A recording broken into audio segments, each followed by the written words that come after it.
Think about your last day off. Really think about it. What did you do? Maybe you watched something, scrolled for a while, lay on the couch. Maybe you told yourself you were going to relax and then felt vaguely guilty that you weren't being more productive. Maybe you did all of that and still woke up Monday feeling like you hadn't stopped at all. Most people assume that's just what tired feels like. You work hard, you need more rest, maybe a holiday, maybe a longer weekend. But here's the problem. You've been resting wrong your whole life. And the reason nobody told you is because everyone around you is doing it wrong too. The last humans who actually knew how to rest have been dead for 10,000 years. And compared to them, you have never, not once, fully stopped. Here's the number that changes everything. Hunter-gatherers, the people your body was actually built from, worked roughly 3 to 4 hours a day. Not 3 to 4 hours of focused work sandwiched between emails and meetings.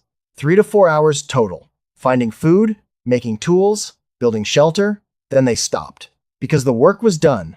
In 1966, an anthropologist named Marshall Sahlins studied several hunter-gatherer groups and found something that made economists deeply uncomfortable. These were people with no agriculture, no stored wealth, no supermarkets, and they had more free time than almost anyone alive today.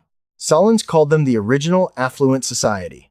Not because they had a lot, but because what they needed didn't take long to get.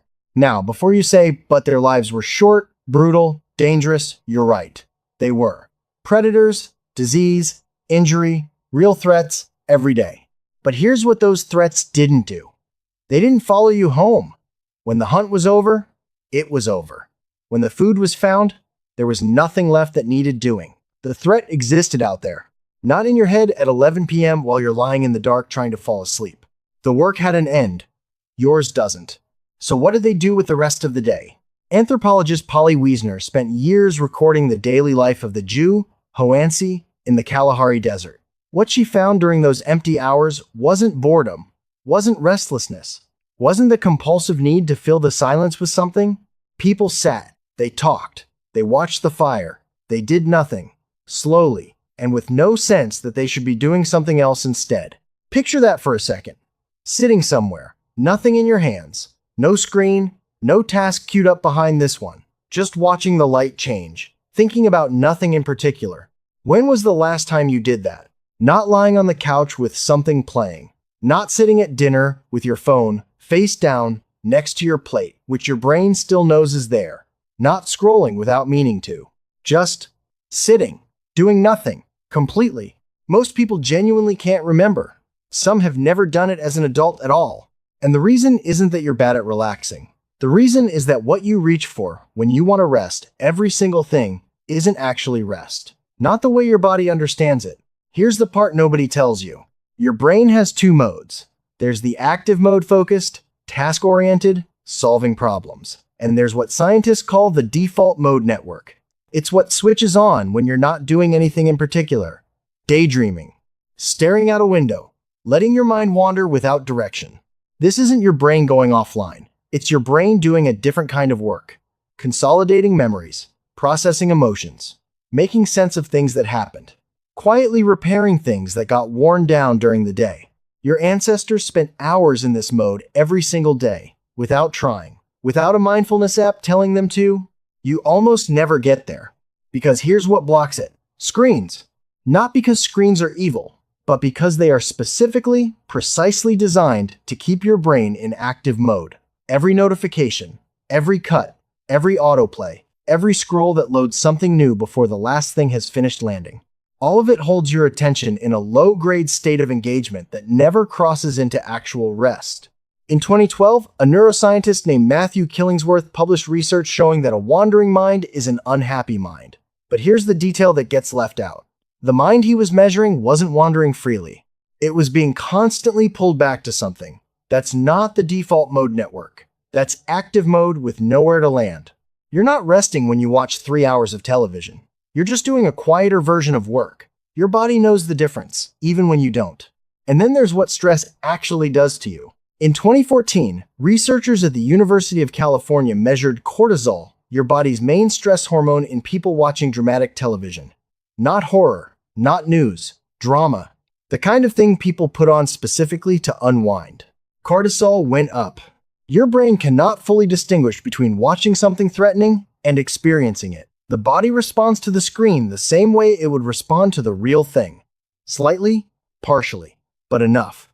So every evening you spend consuming content designed to keep you watching because tension keeps you watching, not resolution. Your body is running a low-level stress response while you tell yourself you're recovering. This isn't an argument for giving up television. It's an explanation for why you can spend an entire evening horizontal and wake up the next morning still tired. You weren't resting. You were just stressed in a different room. Now, we have tried to fix this. Meditation apps, wellness retreats, sleep optimization courses, an entire industry built around teaching you to do the thing your ancestors did automatically before breakfast every single day. The global wellness industry is worth over $5 trillion. Most of it exists to sell you back a version of something that used to be free. It isn't entirely working. Burnout rates have gone up every decade since researchers started measuring them seriously.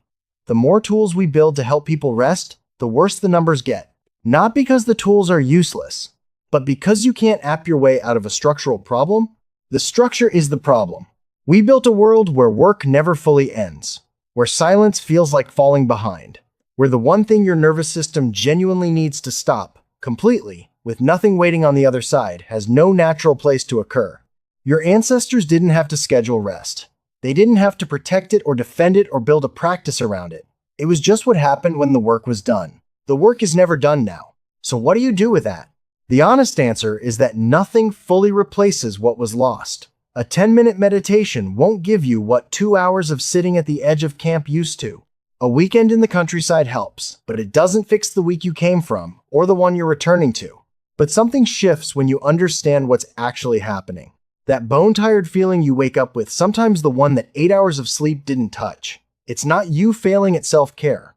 It's a body that has not been in the default mode network for long enough, for days or weeks or possibly months, and it is telling you in the only language it has. Your ancestors rested so easily because the world they lived in had natural stopping points built in.